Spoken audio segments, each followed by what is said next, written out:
ආදරණීය දරුවනේ, අද අපි තවත් එක් සුවිශේෂී ගැටලුවක් සාකච්ඡා කරන්නයි යන්නේ. මේ ගැටලුව ලැබිලා තියෙන්නේ 2023 අපේ සාමාන්‍ය පෙළ විභාගයේ පළමු ප්‍රශ්න පත්‍රයේ ඒ කොටසේ 13 වන ගැටලුව ලෙස. බලමු ඒ ගැටලුව මොකක්ද කියලා. බෝඩ් එකේ තියෙන රූපය හොඳින් බලා ගන්න. රූපයේ දැක්වෙන වෘත්තය මත ABC සහ B ලක්ෂ්‍ය පිහිටාට තවද AB සමාන්තරයි BC වේ. දී ඇති තොරතුරු අනුව CPD හි විශාලත්වය සොයන්න. මොකද්ද පුතේ කියන්නේ? රූපයේ දැක්වෙන වෘත්තය මත ABCD ලක්ෂ්‍ය පිහිටලා තියෙනවා කියලා කියනවා. AD සමාන්තරයි BC කියලා කියනවා. AD සමාන්තරයි BC කියලා කියනවා. දී ඇති තොරතුරු අනුව CPD කෝණය සොයන්න. CPD කියන්නේ මෙන්න මේ කෝණය පුතේ. කොහොමද අපි හොයන්නේ? මට බලපුවහම පේනවා පුතේ මේ CPD කියලා කියන්නේ මෙන්න මේ CBP ත්‍රිකෝණයේ පාදයක් දික් කිරීමෙන් සෑදෙන බාහිර කෝණය කියලා. CPD කියන්නේ CBP කියන ත්‍රිකෝණයේ පාදයක් දික් කිරීමෙන් සෑදෙන බාහිර කෝණය කියලා මට පේනවා. එතකොට අපි දන්නවා ත්‍රිකෝණයක පාදයක් දික් කිරීමෙන් සෑදෙන බාහිර කෝණය එහි අභ්‍යන්තර සම්මුඛ කෝණ දෙක එකතුවට සමානයි කියලා. එහෙනම් මේ කෝණය දන්නවනම් මේ CPD හොයන්නට පුළුවන්. ඒ ප්‍රමේය මම තවදුරටත් ඔබට දරුවනේ පැහැදිලි කරන්න. මේ විදිහට ත්‍රිකෝණයක් ඇඳොත් මේ ත්‍රිකෝණයේ මේ කෝණ ABC කියලා මම නම් කරනවා. මම මේ පාදය දික් කරනවා. දික් කළාම සෑදෙන මෙන්න මේ කෝණය F කියලා නම් කරනවා. එතකොට පුතේ AB CD සහ A කියන කෝණ තියෙන මේ ත්‍රිකෝණයේ වෙන්න මේ පාදය දික් කළාම F කියලා කෝණයක් අපිට සෑදුනා. එතකොට මෙන්න මේ ත්‍රිකෝණයේ මේ පාදය සහ ඒ දික් කළ පාදය අතර තියෙන මෙන්න මේ කෝණයට කියනවා එම ත්‍රිකෝණයේ පාදයක් දික් කිරීමෙන් සෑදෙන බාහිර කෝණය කියලා. එම බාහිර කෝණය සහ එකම සරල රේඛාවේ ත්‍රිකෝණයේ අභ්‍යන්තරයේ තියෙන මෙන්න මේ කෝණයට කියනවා අභ්‍යන්තර කෝණය කියලා. ඒ අභ්‍යන්තර කෝණයට ඉදිරියෙන් මේ විදිහට තියෙන මේ කෝණ දෙකට කියනවා අභ්‍යන්තර සම්මුඛ කෝණ කියලා. එතකොට මේ D සහ C කියන්නේ F කෝණයට සාපේක්ෂ අභ්‍යන්තර සම්මුඛ කෝණ. මෙන්න මේ B සහ C කෝණ එකතු කළ විට මේ F කෝණයට සමාන වෙනවා. B කෝණය සමානයි අංශක 40යි නම් පුතේ C කෝණය සමානයි අංශක 30යි නම් පුතේ F කෝණය සමානයි අංශක 70ක් වෙනවා. B කෝණය සමානයි අංශක 20යි නම් C කෝණය සමානයි අංශක 60යි නම් F කෝණය සමානයි අංශක 80ක් වෙනවා. ඒ අනුව ගොඩනගු ක්‍රමයක් තියෙනවා පුතේ ත්‍රිකෝණයක පාදයක් දික් කිරීමෙන් සෑදෙන බාහිර කෝණය. ත්‍රිකෝණයක පාදයක් දික් කිරීමෙන් සෑදෙන බාහිර කෝණය මේකේ නම් ඒ අභ්‍යන්තර සම්මුඛ කෝණ දෙකේ අයිතියට සමානයි කියලා. ත්‍රිකෝණයක පාදයක් දික් කිරීමෙන් සෑදෙන බාහිර කෝණය ඒ අභ්‍යන්තර සම්මුඛ කෝණ දෙකේ එකතුවට සමානයි කියලා. එහෙනම් F සමාන වෙන පුතේ B ධන C කෝණ දෙකේ මොනවටද? එකතුවට. ත්‍රිකෝණයක පාදයක් දික් කිරීමෙන් සෑදෙන බාහිර කෝණය ඒ අභ්‍යන්තර සම්මුඛ කෝණ දෙකේ එකතුවට සමානයි කියලා. එහෙනම් මෙතනදී පුතේ CBP කියන කෝණය සහ PCB කියන කෝණය දෙන්න මේ ත්‍රිකෝණයේ අභ්‍යන්තර සම්මුඛ කෝණ දෙක වෙනවා. CPD කියන්නේ ත්‍රිකෝණයේ පාදයක් දික් කිරීමෙන් සෑදෙන මොකද්ද? බාහිර කෝණය. එහෙනම් මෙන්න මේ කෝණය සහ මේ කෝණය දන්නවා නම් අපිට මෙන්න මේ CPD කෝණය හොයාගන්නට බැයිද? පුළුවන්. මෙන්න මේ ප්‍රමේය අනුව මේ කෝණය අපිට ගන්නට පුළුවන්. කොහොමද පුතේ මේ කෝණය සහ මේ කෝණය හොයන්නේ? අපි බලමු. ඔබට පේනවා AD සහ BC කියන්නේ සමාන්තර සරල රේඛා දෙකක්. එම සමාන්තර සරල රේඛා දෙක BD කියන තීරයක් රේඛාවෙන් ඡේදනය වෙලා තියෙනවා. මෙන්න මේ AD B සහ CBD කියන්නේ ඒකාන්තර කෝණ පුතේ. සමාන්තර රේඛා දෙකක් තීරයක් රේඛාවකින් ඡේදනය වුණාම සෑදෙන ඒකාන්තර කෝණය වල සමානයි. ඒ අනුව මේ කෝණය ගන්නට පුළුවන්. ඔබට තවත් පැහැදිලි වෙන්නට මම පැත්තකින් ඒ තවත් පැහැදිලි කරලා දෙන්නම්. මේ සමාන්තර රේඛා දෙකක් පුතේ. මේ දෙක මේ විදිහට තීරයක් රේඛාවකින් ඡේදනය වෙනවා. මෙන්න මේ කෝණය A කියලා නම් කරන්නම්, මේ කෝණය B කියලා නම් කරන්නම්, මේක C කියලා නම් කරන්නම්, මේක D කියලා නම් කරන්නම්. මෙන්න මේ A කෝණය සහ මෙන්න මේ D කෝණය කියන්නේ ඒකාන්තර කෝණ යුගලය. මේ C සහ D කියන්නේ ඒකාන්තර කෝණ යුගලය. මේ සමාන්තර රේඛා දෙක මේ තීරයක් රේඛාවකින් ඡේදනය වෙලා තියෙන්නේ. ඒ සෑදෙන ඒකාන්තර කෝණ පුතේ සමාන වෙනවා. ඒ කියන්නේ සමානයි D වෙනවා. C සමානයි D වෙනවා. එහෙනම් එතෙන්දී යොදාගත්තු ප්‍රමේය තමයි සමාන්තර රේඛා දෙකක් තීරයක් රේඛාවකින් ඡේදනය වීමෙන් සෑදෙන ඒකාන්තර කෝණ සමානයි කියන එක. එහෙනම් මෙතන පුතේ ADB සහ CBD කියන්නේ මොන කෝණද? ඒකාන්තර කෝණ. එහෙනම් මේක අංශක 40යි නම් මේකත් අංශක 40යි. එහෙනම් ඒ කෝණය හරි. දැන් මේක ගත්තනම් මේ දෙක එකතු කළාම මේ CPD කියන ත්‍රිකෝණයේ බාහිර කෝණය අපිට හොයාගන්නට පුළුවන්ද? පුළුවන්. එහෙනම් කොහොමද මේ කෝණය? ඒක හොයන්න ඔබ මේ උත්ත සම්බන්ධ මේ ක්‍රමයේ පුතේ ඉතාමත් හොඳින් දැනගෙන තියෙන්න ඕනේ. පුතේ මම මේ යන්නේ වෘත්තය. මේ වෘත්තය මේ විදිහට ජායක් ඇන්දොත් SY කියලා නම් කරමුකෝ.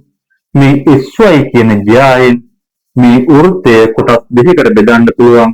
මහා වෘත්ත ඛණ්ඩය සහ සුළු වෘත්ත ඛණ්ඩය කියලා. මේ ජාය පටන් ගන්න S සහ Y ලක්ෂ්‍ය වලින් මම මේ විදිහට මේ මහා වෘත්ත ඛණ්ඩයේ පරිධිය මත කෝණයක් සාදන ඒ විදිහටම S සහ Y ලක්ෂ්‍ය වලින් පටන් අරන් මහා වෘත්ත ඛණ්ඩයේ තවත් කෝණයක් ආපාතනය කරනවා. ඒ වගේ මේ සුළු වෘත්ත ඛණ්ඩයේ S සහ Y ලක්ෂ්‍ය වලින් පටන් අරන් මම මොකද කරන්නේ? මේ විදිහට කෝණ ආපාතනය කරනවා. මේ විදිහට ඕන තරම් කෝණ මහා වෘත්ත ඛණ්ඩයේ ආපාතනය කරන්නට පුළුවන්ද? පුළුවන්. මේ විදිහටම කෝණ සුළු වෘත්ත ඛණ්ඩයේ ආපාතනය කරන්න පුළුවන්ද? පුළුවන්.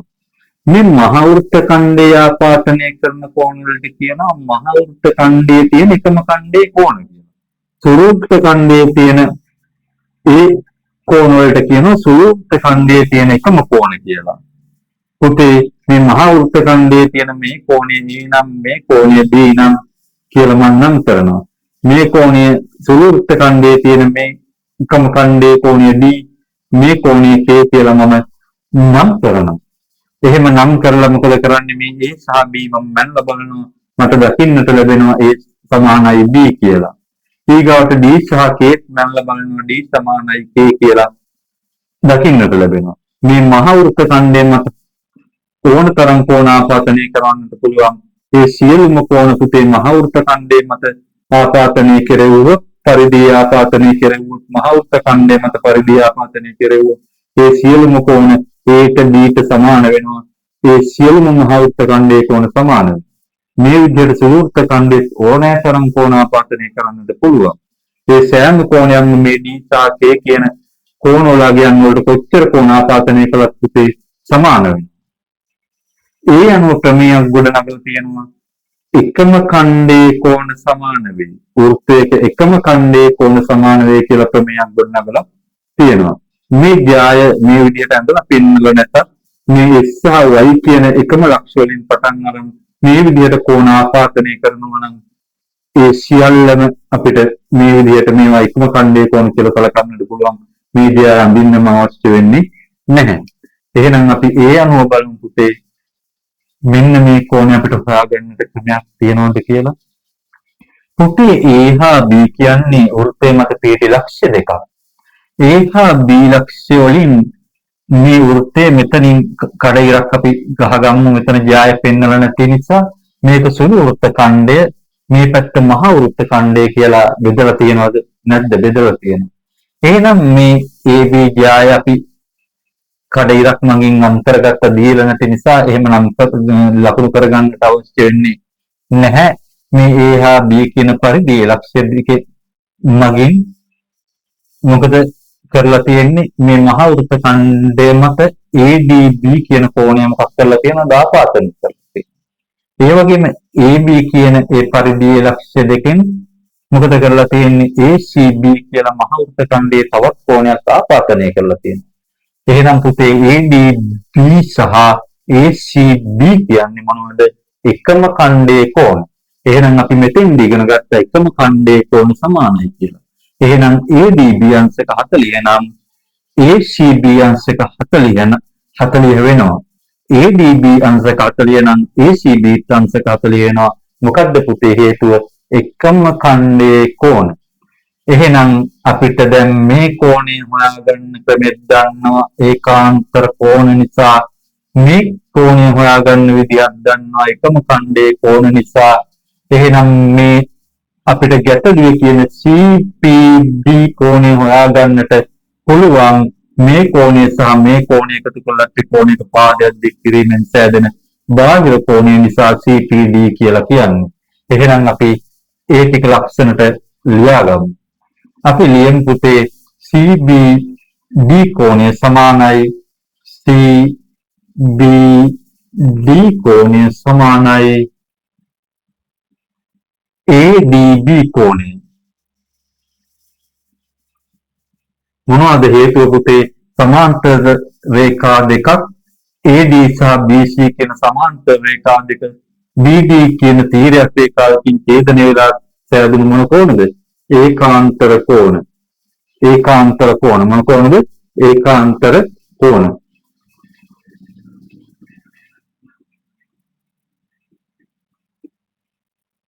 එහෙනම් CBD කියන කෝණය පුතේ අපිට ඕනේ CBD සමානයි ADBට. ADB අංශක 40. ඊගාවට අපිට අවශ්‍ය වෙන්නේ ACB කෝණය. ACB කෝණය සමාන වෙනවා මොකේද පුතේ? ADB කෝණය. ACB කෝණයයි ADB කෝණයයි මොන කෝණද? එකම ඛණ්ඩයේ කෝණ. ADB ACB කෝණය සමානයි ADB අංශක 40යි. මොනවද? එකම ඛණ්ඩයේ කෝණ.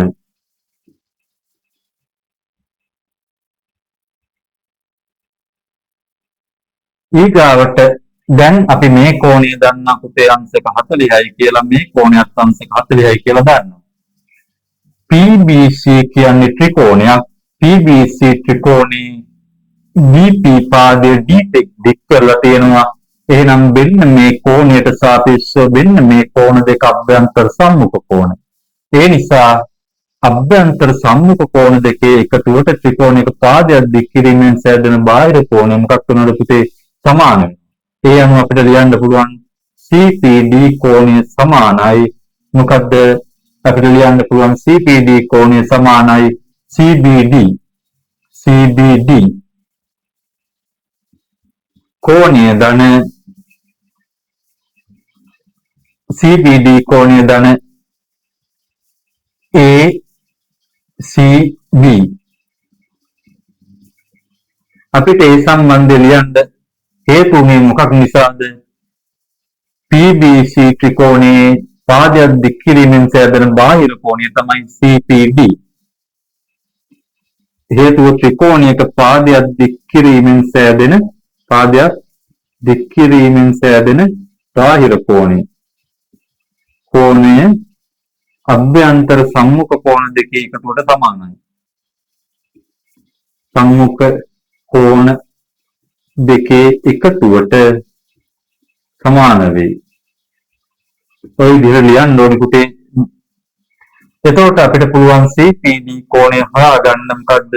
CBD කෝණය අපි දැන් දන්නවා අංශක 40යි. ඒකාන්තර කෝණ නිසා. ACB කෝණය අපි දන්නවා අංශක 40යි. මොකද්ද? එකම ඛණ්ඩයේ කෝණ නිසා. ඒ නිසා CPD කියන ත්‍රිකෝණයක පාදයක් දික් කිරීමෙන් සෑදෙන බාහිර කෝණය අංශක 80ක් වුණා.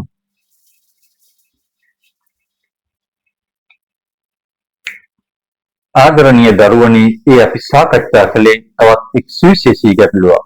ඒ ඔබට පැහැදිලි වෙන්නට ඇතයි කියලා මා විශ්වාස කරනවා.